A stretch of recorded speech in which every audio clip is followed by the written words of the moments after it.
오늘은 10월 18일 에베소서 2장 1절부터 10절입니다. 1절이에요. 그는 허물과 죄로 죽었던 너희를 살리셨도다. 예수님은 허물과 죄로 죽었던 너희를, 즉 우리를 살려주셨다 이 말이에요. 여기 보면은 허물과 죄로 죽었던, 이게 무슨 말이냐면 예수님이 우리의 구원을 주시기 전에 우리의 상태를 얘기하는데, 구원받기 전에 우리는 뭐라고요? 죽은 자다. 여기서 죽었다는 것은 육체를 말하는 게 아니라 우리의 영혼을 말하는 겁니다. 죄로 말미암아 하나님과 단절되어서 지옥불에 떨어질 수밖에 없는 죽어있는 우리의 모습을 이야기하고 있는 거예요. 그러니까 죽어있던 나를 살려주신 사건이 무엇이냐? 그게 구원이다 라는 거예요. 인생을 살다 보면 이 구원의 감격이 사라질 때가 있어요. 약해지다가 사라져요. 그리고 하나님의 은혜에 감사하다가 은혜에 둔감해질 때가 와요. 그때마다 우리는 무엇을 생각해야 될까요? 우리의 과거의 모습을 생각해야 돼요. 내가 예수 믿기 전에 나는 어떤 존재였느냐? 나는 죽었던 존재다. 나는 절망의 존재다. 이 생각을 늘 가지면서 다시 구원에 대한 감사가 생겨나고 하나님에 대한 은혜가 기뻐해지는 여러분 되기를 축원드려요. 2절입니다. 그때 너희는 그 가운데서 행하여 이 세상 풍조를 따르고 공중의 권세 잡은 자를 따랐으니 곧 지금 불순종의 아들들 가운데서 역사하는 영이라. 그때에, 죽었을 때에, 우리가 구원받기 전에 우리는 어떤 사람들이었냐면 세상 풍조를 따랐다 이렇게 표현하고 있어요. 세상 풍조는 뭐냐면 악한 영이 지배하는 그들의 질서. 그러니까 악한 영이 지배하는 질서예요. 악한 영들이 만들어낸 질서 가운데에 살아가는 모습을 세상 풍조에 따라 산다 이렇게 표현하고 있어요. 자, 그 뒤에 보면 공중의 권세 잡은 자들이 그 세상 풍조를 만들었고, 그러니까 세상 풍조대로 산다는 것은 그 악한 영을 따르는 것이다 이렇게 표현하고 있다는 거예요. 믿는 우리들 가운데도요, 구원받은 우리들 가운데도요, 이 세상 풍조를 따라 사는 사람들이 꽤 많아요. 여러분 기억해야 될 게, 세상 풍조는 악한 영의 지배하에 있는 것입니다. 우리는 세상 풍조가 아니라 하나님의 창조 질서와 창조 원리대로 살아가야 돼요. 말씀이 말씀하신 대로, 성경에 쓰여 있는 대로 살기 위해 노력해야 되는 것이 성도의 삶이다라는 거예요. 그러므로 혹시 세상 풍조에 더 많은 시간들을 할애하고 있다면 다시 돌아와서 하나님 은혜 가운데 거하려고 노력하는 여러분에게 축원드립니다. 3절입니다. 전에는 우리도 다 그 가운데 우리 육체의 욕심을 따라 지내며 육체의 마음이 원하는 것을 하여 다른 이들과 같이 본질상 진노의 자녀였다. 우리는 본질상 진노의 자녀였다고 말하는데 3절에 보니까 우리 육체의 욕심을 따라 이렇게 표현하고 있어요. 우리라는 말은 에베소 교회 성도들 뿐만이 아니라 바울 또한 본질상 진노의 자녀였다라고 표현하고 있는 거예요. 나도 그렇고 너도 그렇고 우리 이렇게 표현하고 있는 겁니다. 이 육체는 우리 육체의 욕심을 따라, 이 육체는 하나님과 단절된 사람들을 말해요. 그러니까 영적으로 하나님과 완전히 단절된 상태를 얘기하고 있는 것이에요. 그러다 보니까 어떤 문제가 생기냐면 이 구원의 지혜를 얻을 수가 없어요. 그러니까 지혜가 없어. 하나님이 주시는 지혜가 없어. 명철이 없어. 그러다 보니까 하나님의 구원의 계획에 대한, 하나님의 말씀에 대한, 영광에 대한, 하나님의 뜻에 대한 것들이 전혀 무지한 거야. 알 수가 없으니까. 그래서 알 수가 없으니까 내 맘대로 사는 것이 죄인 것이죠. 하나님과 단절된 육체다 보니까 무지몽매하여 죄를 짓고 살면서도 죄인지도 모르고 지옥불에 떨어져 가는데도 모른다는 거예요. 그런데 하나님의 은혜로 말미암아 이 본질상 진노의 자녀였던 우리가 구원받았다라는 것이죠. 이제 하나님이 주시는 은혜로 말미암아 지혜가 생겼고, 그리고 하나님의 뜻이 무엇인 줄 알고 예수 믿으면 구원받는 것도 알았다 이거예요. 그러므로 바울이 하고 싶은 말은 뭐냐면 구원은 우리의 힘이 단 1%도 포함되어 있지 않다라는 겁니다. 하나님의 성령이 우리에게 지혜를 줘서 하나님의 뜻을 알게 됐고 믿게 된 것이지, 어떻게 사람이 지혜로서 이걸 믿을 수 있겠느냐라는 거예요. 그렇습니다.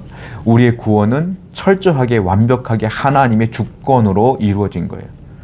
그래서 우리는 감사할 수밖에 없는 것이죠. 4절부터 보겠습니다.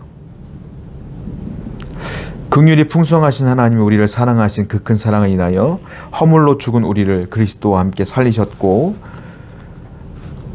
또 함께 일으키사 그리스도 예수 안에서 함께 하늘에 앉히시니, 여기 보면 그래서 우리가 그 무지몽매했던 우리가 하나님의 은혜로 구원받았다라고 표현하는데, 이제부터는 대반전을 이루어져요.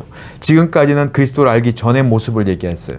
본질상 진노의 자녀였다, 우리는 이미 죽었던 자였다, 이렇게 표현하고 있었어요. 그런데 이제는 어떻게 합니까? 하나님의 그 은혜로 말미암아, 풍성하신 은혜로 말미암아 그리스도와 함께 우리를 함께 살리셨다. 예수님이 십자가에 돌아가신 뒤에 부활하신 것처럼 죽었던 우리의 영혼도 그분을 믿음으로 이제 살아나게 되었다라는 거예요. 6절을 보니까 또 함께 일으키사 그리스도 예수 안에서 함께 하늘에 앉히시니, 하늘에 앉히시니, 앉히셨다는 말은 뭐냐면 과거형을 쓰고 있어요. 우리는 이제 구원받아서 하늘에 앉을 거야 라고 미래형으로 쓴 게 아니라 앉히시니, 이미 앉아있다라고 표현하고 있어요, 바울은. 저와 여러분들은 예수를 믿음과 동시에 이미 하늘에 앉아있는 상태라는 거예요. 무슨 말이겠어요? 육체는 이 땅에 있지만 내 영혼은 이미 하늘에 올라가 있는 상태, 즉 구원받은 상태다라는 거예요. 우리의 소속은 이제 어디 있느냐? 하늘에 있다. 우리는 나그네 된 삶을 지금 육체를 살아가고 있는 것뿐이지, 사실 이 땅에서 삶이 끝나면 이제 우리의 원소속인 저 하늘에 갈 수밖에 없다라고 바울은 이야기하고 있어요. 여러분, 그러므로 여러분들의 소속은 하늘에 이미 존재하고 있는 거예요. 이 세상에서 조금 뭔가 안 된다고 해서 낙담하거나 절망하지 마십시오. 이 땅은 한계가 있는 곳이고 유한한 곳이고요. 그리고 이 땅의 모든 것이 끝나면 우리는 저 본향 하늘나라에 올라가서 주님과 더불어 행복하고 감사하는 삶을 살 수 있기 때문에 그렇습니다. 그런 믿음으로 오늘을 웃으며 살아가는 여러분들에게 축원드립니다. 7절입니다. 이는 그리스도 예수 안에서 우리에게 자비하심으로써 그 은혜의 지극히 풍성함을 오는 여러 세대에 나타내려 하십니다. 너희는 그 은혜에 의하여 믿음으로 말미암아 구원을 받았으니 이것은 너희에게서 난 것이 아니요 하나님의 선물이라. 행위에서 난 것이 아니니 이는 누구든지 자랑하지 못하게 함이라. 자, 여기 보면 바울은 하나님이 그렇게 우리에게 구원을 주신 목적이 무엇이냐라고 나오는데, 7절을 보니까 지극히 풍성함을 오는 여러 세대에 나타내려 함이라. 즉 하나님의 은혜를 받아 너희가 구원을 받았는데 그 은혜가 얼마나 대단하고 풍성한지를 다른 사람에게 내가 보여주기를 원하는 마음으로 너희들에게 구원을 주었다라고 표현하고 있는 거예요. 즉 여러분들이 구원받고 예수 믿고 변해가는 모습 속에 하나님의 은혜를 어떻게 풍성히 받고 있는가를 그들이 봄으로 말미암아 하나님의 영광을 드러내게 하기 위함이다라는 거예요. 그러므로 여러분들 구원받은 여러분들에게는 늘 세상 사람들과 좀 다른 모습이 있어야 돼요. 예를 들자면 이런 거예요. 세상 사람들은 일이 잘 안 되면 절망하고 괴로워합니다. 그런데 우리는 웃어야 돼요. 왜? 이거는 어차피 하나님의 주권 아래에 있으니까. 내 영혼은 어차피 하늘에 있으니까 다 하나님께서 해결해 주시던지 아니면 뜻이 있어서 이렇게 어려움을 주시는 거겠지라는 마음으로 웃어야 돼. 감사해야 돼. 그 세상 사람이 놀랄 거예요. 아니 쟤는 왜 감사해? 쟤는 왜 웃어? 이것들이 다름이에요. 이것이 구별됨이에요. 그럼 사람들은 여러분들의 모습을 통하여 주님의 은혜를 발견할 수 있지 않겠느냐. 이런 모습을 하나님께서 우리에게 요구하시고 원하시는 것이다 라는 것입니다. 그리고 8절과 9절을 보면 너희가 믿음으로 말미암아 구원을 얻었다 이렇게 표현하는데, 은혜로 말미암아 믿음으로 말미암아 구원을 받았다. 즉 너희들의 행위로 된 것이 하나도 없어. 구원은 하나님의 철저한 100%의 은혜로 된 거야. 왜냐하면 이 육체 가운데 아무도 구원받았다고 자랑하지 못하게 하렵니다. 만약에 내 노력으로 했다면 자랑하고 우월감을 갖고 사람들을 비난할 거니까. 그러지 못하게 하려고 완전히 은혜로 하나님의 구원을 주신 것이다 라고 표현하는 거예요. 여러분, 구원은 여러분들의 행위로 된 게 아니에요. 무조건 하나님의 은혜로 된 거야. 은혜로 됐어요. 내가 선택받은 자예요. 그러면 하나님의 은혜에 감사하며 살아가는 것이 당연한 것 아니겠습니까? 오늘도 하나님의 은혜를 찬양하고 감사하는 여러분들에게 축원드립니다. 기도하겠어요.